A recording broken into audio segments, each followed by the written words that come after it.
Welcome to a new Tech Tribe episode, Peak Protection, staying ahead of holiday payment risks. So Black Friday is behind us and the holiday season is only picking up pace. Today, we'll look at what November taught us and how teams can keep up payments secure and seamless as we move towards Christmas. I'm your host, Ivana Paskovska, joined by two experts who live and breathe payment security every day.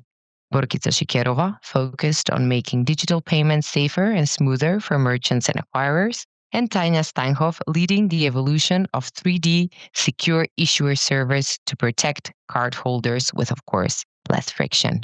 Great to have you both here. Welcome. Hi, Ivana. Hi. Hi, Ivana. Thanks for the invite. So, let's dive into it. Borkica, Tanja, you're leading 3DS products and your teams handle, I would say, well over 1 billion transactions. In our Tech Tribe episodes on SRC and tokenization, we talked a lot about building payment infrastructure that can handle peak moments. But from your perspective, firsthand, how do you actually prepare for those transaction peaks like Black Friday and, of course, the holiday season? Well, maybe first you must imagine we are expecting during Black Friday a 80% transaction increase from normal days. That's crazy. And for that, the preparation already starts beginning of the year by announcing our freeze period. So that means almost no changes are allowed from mid-November to beginning of January. And that way we ensure stable production environment. And then we have to do so much for preparation. We have an infrastructure checklist of at least 20 items considering things like disk space capacity, Grafana, transaction in progress table. And for each, we have clear responsibilities and potentially defined action items in preparation and during Black Friday. It is not just the 24/7 first level support. In the Black Friday to Cyber Monday window, we make sure multiple people from every team are always available, from database engineers all the way up to the top management, which is needed for quick decision making. And to be more specific, or maybe with examples, you already mentioned that we start very early with the preparation, but already in November, we run internal alignment calls where we review the platform and applications and define team availability and shifts. And already about a week before Black Friday, we proactively communicate with our customers to confirm application readiness and reassure our customers that we are fully prepared. So true. And if we think it even further, during Black Friday, Cyber Monday, it continues. We hold regular status calls to track performance. We share updates and react quickly if needed. And afterwards, we review any lessons learned internally. So the freeze period continues to ensure stability through the entire Christmas season, actually. You both described a pretty intense preparation cycle. Oh, yeah. But looking back, how did it go this year? And be honest, please. Once Black Friday actually started, were you relaxed enough to trust the setup, or did you still find yourself checking messages, checking alerts, checking dashboards more often than you would honestly like to admit? I can describe it in one sentence. It went super smooth. And I would like to quote one of the colleagues who said that the story is kind of less stressful every year. We are doing this for years already, and we have experience behind us. And actually, the pressure is high prior to the freeze in order to bring all needed changes, last-minute requests live for our customers. And once freeze period starts, we have full trust in our invested preparation and our teams to keep our product stable during the most important period for our customers. And we're now in that kind of in between moment. Black Friday just passed, is behind us, but Christmas is upon us. It's right ahead. And our previous SRC Tech Tribe episode, we talked a lot about how checkout experiences can make or break, let's say, conversion during the peak season. So from your perspective, Borkica, what are payment teams reflecting on right now? Well, exactly, Ivana. What happens on Black Friday usually sets the tone for the rest of December. We have already seen how every tiny delays or glitches can suddenly lead to a big jumps in abandoned carts and in some cases even increase in fraud attempts as well. And a lot of merchants only spot the real pain points once the sales kicks in and the chargeback starts adding up. So this period right now is the perfect moment to fix performance issues, to clean up errors and tighten fraud controls before the final holiday hits. And this is me speaking from with the merchant's hat on. Tanya, your customers are from a different side, issuers and banks. What are your biggest concerns? Could you share? That's always the famous balance, right? I, of course, also want to ensure a smooth shopping and payment experience for legitimate cardholders. And I'm underlying legitimate here. I most certainly do not want to see a spike in fraudulent activities. So when you are focusing on the UX, let me allow to focus in that period on the fraudsters. But Tanya, given everything you've seen so far this season, what would your advice for merchants, for example, be as they head into the next big holiday wave? So when I exchanged with our risk experts, I learned fraud patterns shift very quickly once the season starts. For instance, fraudsters may turn from card testing and refund scams during Black Friday to digital gift card fraud or aggressive social engineering closer to Christmas. I'm always missing my creativity to even think of those. So the best thing merchants can do right now is take stock of what worked and address then any gaps and ensure their defenses are truly proactive before holiday volume peaks again. So and their data is key. And maybe Borkica, you could give a clear advice what merchants now should continuously track. Well, yes, as you said, I would like to follow up. Teams should look at transaction decline rates, abandoned carts, and the sources of unusual refund requests. They should track whether problems are isolated to one channel or occur during specific promotion or campaign. And here also real-time dashboards also help a lot because they're showing which issues need attention before they escalate when volumes surge in December.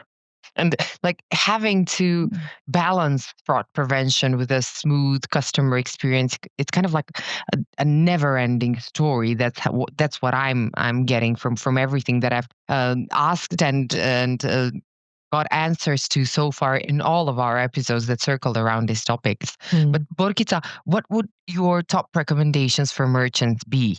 Looking, of course, if they're looking to improve frictionless payments, and also improving the frictionless payments, but maintaining the security in the process? Well, yes, that is a great question. And as you said, never ending story. Here, I would like to mention Click to Pay as a great example of how the customers can keep payments both fast and secure. It removes all the usual checkout hurdles, such as no passwords, no typing long card numbers, and it lets customer pay with just a few clicks.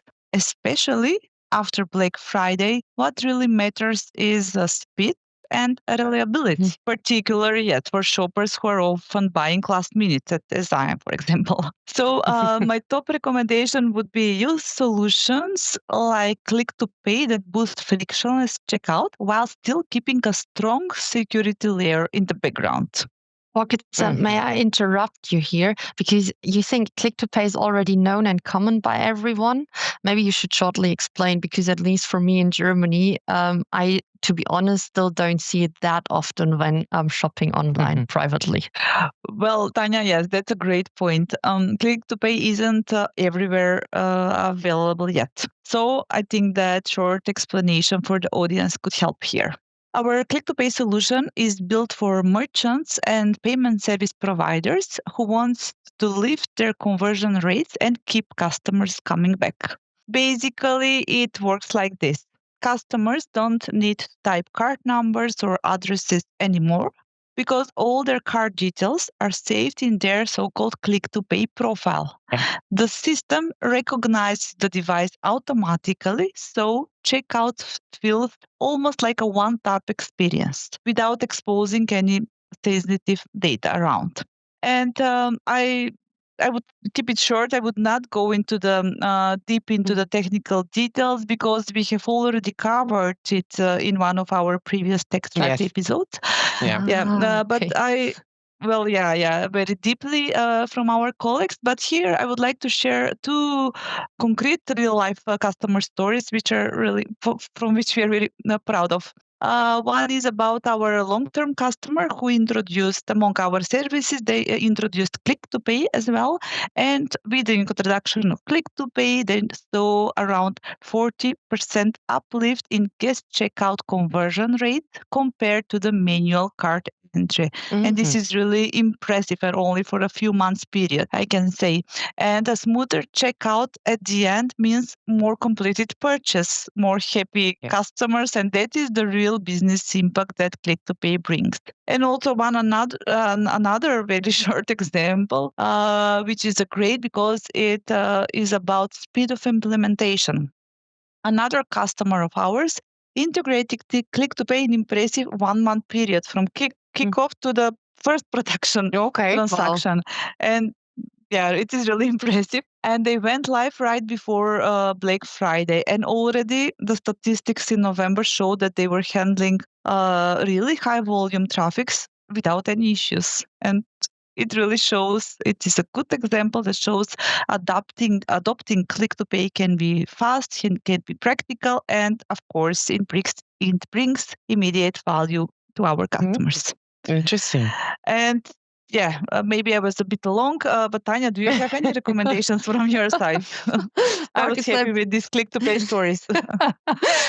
I felt that it's impressive, and I now feel a bit bad because it's really a wonderful and sexy solution, and I'm the one today thinking of fraud all the time, and I would really recommend everyone to do their homework. So I'd like to highlight tokenization once again, as it gives peace of mind to both merchants and shoppers. So it removes sensitive payment data, making breaches just much less likely. So I would just say, if you don't do it, please just start doing it. It's a low-hanging fruit, and combined then with authentication via 3D Secure, merchant then can deliver seamless checkouts with required cardholder authentication only for risky transactions. And a little asterisk, according to regulations in the respective countries, of course. Yeah, I'm loving how seamless, how frictionless are like these buzzwords, except AI, that are really frequently repeating throughout all our episodes that are covering this topic. It's very nice to hear it that often, and how dedicated everyone is and how successful it actually is. But you mentioned, Tanya, you are really focused on security today, right? And we explored these deeply, as Borkica mentioned in previous episodes. But while we're on the topic, what is the one recommendation you would like to highlight here? Yeah, and you're right. Payment security, that's at the end what drives me, what I love talking about. So I just want to keep online transactions safe and secure for everyone. And it simply cannot be via phishing scams or other tactics. Fraudsters are abusing someone's card data. To be honest, what makes me most angry is love scams. So when really people play with emotions. I know fraud analysts on banking side are now analyzing last month's data. So they train teams to spot patterns unique to holiday gifting and seasonal scams. And they are now speaking of what I know from my issuer banking side. They update rules and conduct briefing to ensure frontline staff are prepared for new fraud types and sales increase. So now I'm also just wondering, but I would say the same should be applied on the merchant side. So Borkica, is that correct? Merchants could also just do that, right? Absolutely, Tanya. Yes, merchants can and should do the same, because the best security actually works in the background. And tools like network tokenization, biometrics, etc., what we already mentioned, they validate genuine shoppers without adding steps to the checkout. Today, modern 3D Secure also proves that security and convenience can go together. And with smarter actually risk assessment and rich data sharing, most transactions can stay frictionless, and only the risky ones to get challenged and double checked. And with Click to Pay, I already mentioned that users get an even smoother and more secure checkout experience. So my answer would be yes. By combining all these technologies, merchants can stay protected during peak season without having impact or slowing customers down. Interesting. So Now, it is the same on both yeah, sides. Yeah. yeah, obviously. And when I listen to you both, like from the outside, from this perspective, and I'm remembering how it always kind of like looks like calm when things go well. But I know for a fact, obviously, that usually means a lot went right behind the scenes, right behind the curtains. But switching on a more positive note for a moment, Borkica, was there a success story for a moment during Black Friday that really kind of like stood out this year? Well, yes, there is one positive story that really stayed with me from the Black Friday period, and that was related to resilience. Over the weekend between Black Friday and Cyber Monday, one of the card networks had an issue that affected one of our data centers providing our services. But because we run fully redundant data centers in different geographic locations, the impacted customer instantly switched their traffic to the second site. And the failover was seamless, so they stayed fully operational and completely ready for the Cyber Monday rush. And it was, yes, a great example on how strong infrastructure and smart redundancy planning can turn a potential problem into a smooth, uninterrupted experience. Nice one. Perfect. Nice one. And maybe I can just add up to it. And Ivana, it was part of your introduction how many transactions we are processing. And people might now guess, okay, this is now our annual bread and butter. But still, even after years, it's for me impressive how our organization prepares calm and professional for that period of the year. So just kudos to the team here. And it truly runs like a charm. But we must also say we are still excited to see then every year's numbers and maybe just now an internal one. Yeah.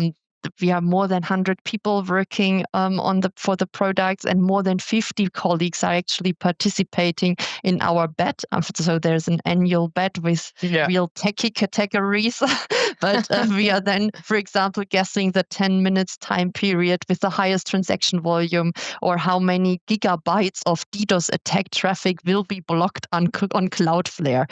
That's interesting. And Tanya, I'm curious, did you participate this year in the betting? I should have guessed that one of you, the two of you, would ask me that. And to be honest, no. I was too late entering my guesses this year and could have only repeated the answers of the others. So that was for me also redundant. So I didn't do it. And then another truth be told, I love to win, but I never did. So my personal motivation to try is also dropping. Yeah, there is always next year, right? You should try harder next year.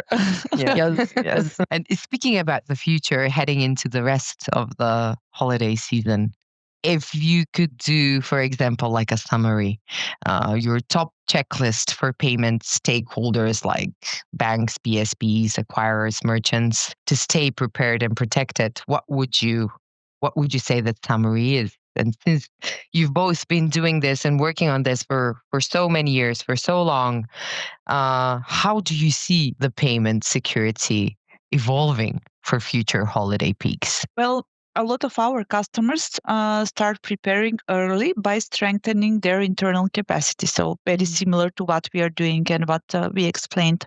Many of our customers are setting up dedicated task forces to make sure their systems and infrastructure can handle the high expected seasonal volumes. They also reach out to their key vendors, including us, to check readiness, to understand which measures have been put in place, and confirm that we can support the expected transaction thresholds.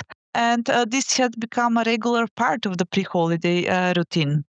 Also, it is equally important that PSPs align closely with their merchants. What does this mean? They discuss the upcoming campaigns, discounts, or expected spikes so they can forecast volumes accurately and ensure stability across all components.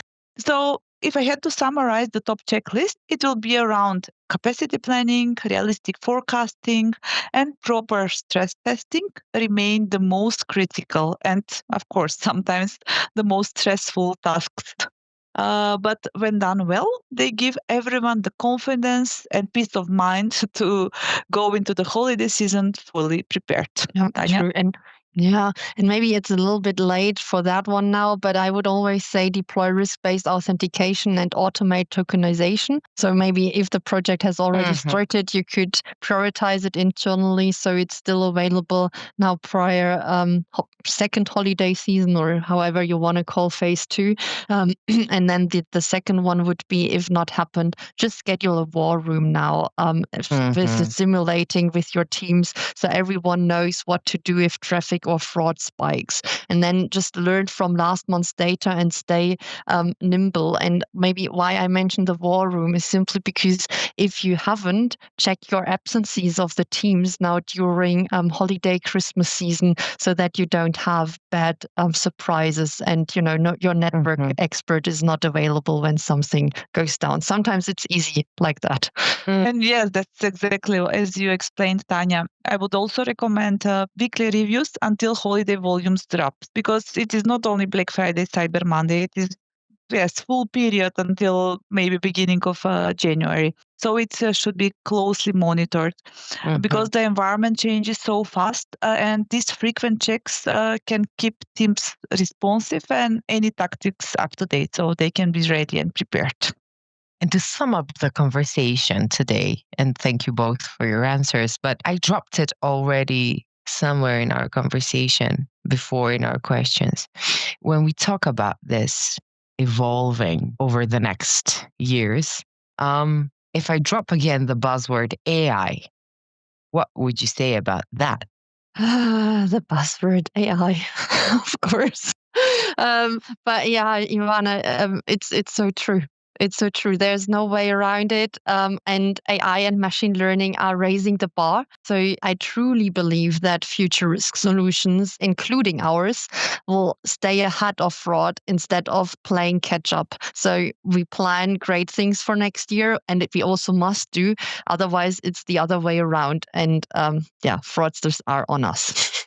Indeed, Tanya, I would also add as a recommendation, invest in scalable solutions that update automatically and include ongoing support. And the future proofing is about flexibility, about continuous training and choosing partners who help merchants adapt as quickly as the threat landscape changes. And with that, you won't need to worry about holiday season 2026. Yeah, you make it sound so easy. Well, that's it for today's Tech Tribe episode. Thank you both, Borkica and Tanja, for sharing these insights with us. Thanks so much for having us. It was fun. Thank you very much, Ivana, for the invite. And for all the merchants and everyone that's listening, there is still time. There is obviously still time to make focused, proactive changes that will keep payments safe and, of course, the holiday season profitable. Subscribe for more expert insight. Make every transaction count as the season continues. Stay proactive, stay secure, and see you in the next episode. Cheers.